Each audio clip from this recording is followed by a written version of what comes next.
I'm gonna wind it down, but I have a habit of writing notes while people are talking, and as I expected, there's some common threads that you said Hmm. that I hear from everybody that I talk to who's built something. In your case, you built something from nothing. Um, you had a really interesting path like along the way, because you didn't have the typical really rough beginning. You had a kind of fun childhood, and Hmm.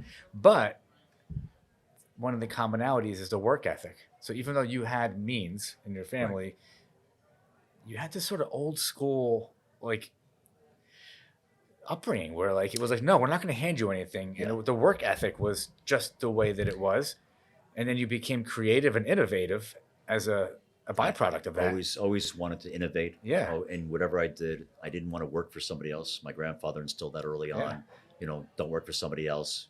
Don't, create something for yourself, right. monetize it, sell it. He created an oil and gas business, fuel oil, from a pharmacy. He was a pharmacist in Newark, New Jersey. Got calls to broker coal, then fuel oil when it was first starting out. As a broker, they would call your pharmacy for anything. So Yeah, as a pharmacist, he would arrange fuel oil distributions, right. and he started Haskin Fuel Oil in Newark, New Jersey, back in the '60s.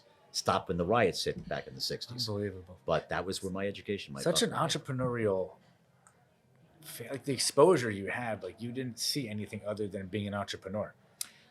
I think back on it. There are many a time where I thought to myself, if I had just gotten a job working for somebody else, built a retirement plan, 401k. I've heard about people contributing to that stuff. And I think to myself, wouldn't life have been better if I'd done that? But I know I never would have worked. I don't think No, I because you did your own thing. Like you can't be always had to caged do. in and being told you can do this, And you can't do that. even now at 65, I have guilt if I'm not in the office before Yeah, anybody gets in. yeah. If it's a Friday afternoon and everybody's still there, I need to stay there. First one This in, whole last one remote, out. it's the way I do. I just can't do it without.